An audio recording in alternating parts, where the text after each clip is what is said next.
Hello and welcome to Think Watercolour. For today's demonstration, I'm painting this dilapidated old shed with its rusty corrugated roof overlooking some winter fields.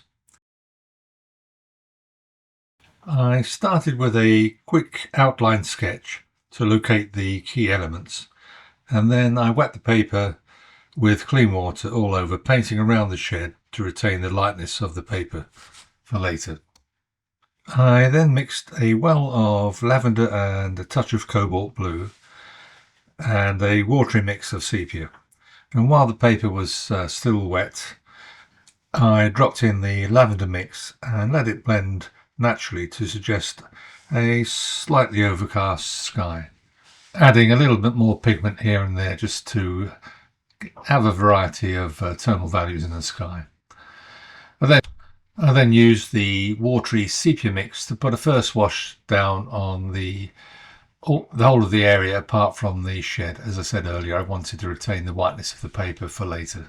I added some sepia to the lavender mix to create a grey, and using the side of a number 4 brush, this is an Skoda Prada synthetic brush, just picking up the texture of the paper to suggest those thin branches at the tops of the trees, and then using the same technique along the hedgerow below the trees.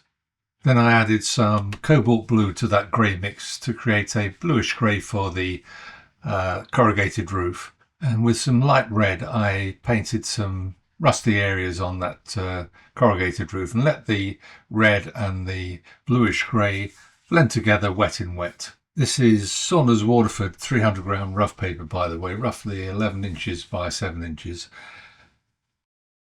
Also, I forgot to mention that the brush I was using at the start to wet the paper was a Raphael Soft Aqua mop.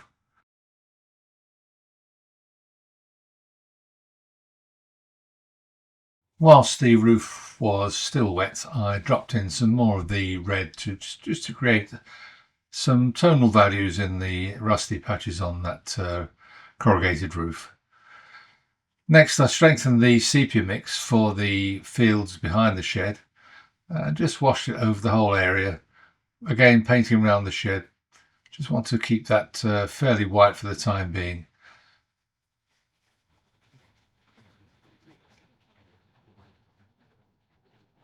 Not being too fussy, as long as it covers. And then just added a touch of yellow ochre in the foreground just to warm things up, to bring it forward a little bit. I quickly dried the sketch with a hairdryer, and then strengthening the sepia mix using a rigger, I started painting the tree trunks and branches of those distant trees. Keep it very loose and using the springiness of the rigger to create the branches.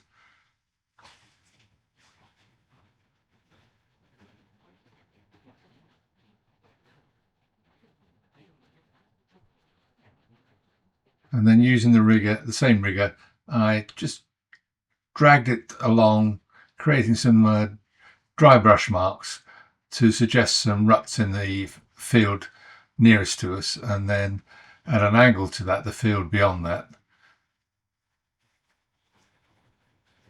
Just following the line and contours of the land. Nothing too specific, keeping it very loose and simple. You only have to suggest what's there, and the viewer's eye will do the rest. And then using that same mix, just strengthen the shadow under the hedgerow along that hilltop there. For the first wash on the shed, I used a very weak mix of raw sienna,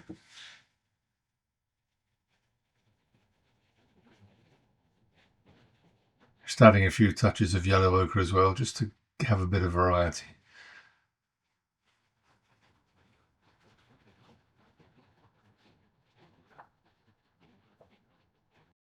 Once the first wash on the shed was dry enough, I used some of that grey mix to start indicating the shadows on the eaves of the roof.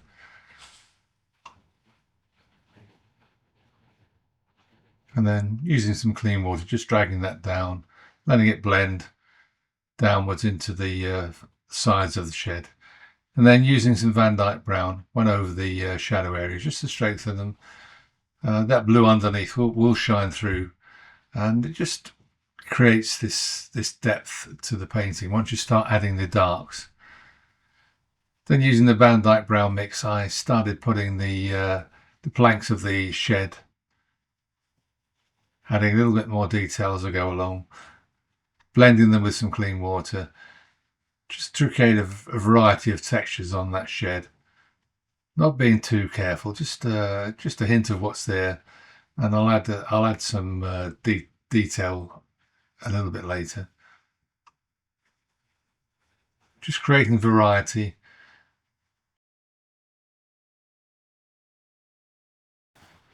Just adding a little bit more depth to the base of the shed. Just finishing off the bit between where you can see the shed between the bars of that old gate leaning there. Just adding a little bit more tonal value around the doorway to the shed, and hinting at some of the vertical planks of the shed. Just using a rigger for this.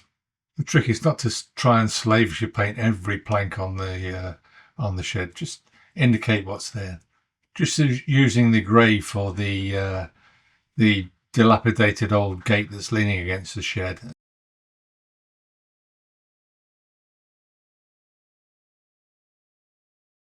Just adding a little bit of shadow on the bars of the gate, just to give a little bit of depth. I just add a little bit more pigment to that blue mix, just to strengthen it, so that I can just indicate the joint in the corrugated roof and suggest some lines of the corrugation. It's these dark final details that really bring the painting to life. Just strengthening the shadow on that front side of the building. Again, once you start adding darks, it really brings the painting to life. I've just mixed up some neutral tint with the Van Dyke brown, and just using a fairly strong mix, letting the brush do the work and doing some dry brush and getting some skip marks. It just adds to the look of the painting.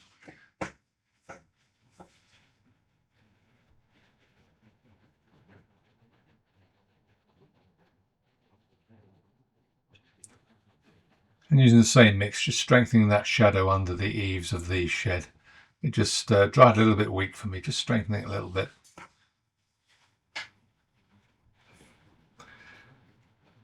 For the foliage and grasses around the shed, I've started with some sap green, very loosely scumbling it in, and then adding some jadeite green, quite dark, letting it all blend together, create some dark and light patches, and then a touch of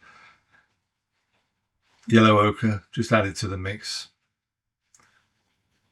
keeping it pretty vague. Doesn't have to be specific. Just a piece of rough ground in front of these winter fields.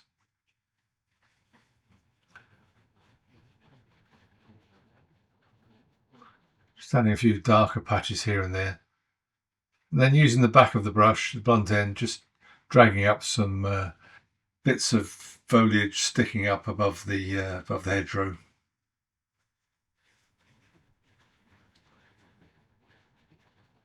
If you do it while the paint's still wet, you tend to get a darker line. If you let it dry a little bit when it's damp, you'll get white lines.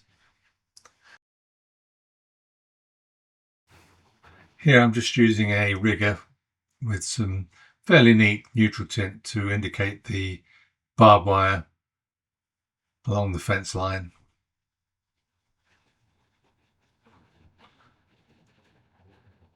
And the same for those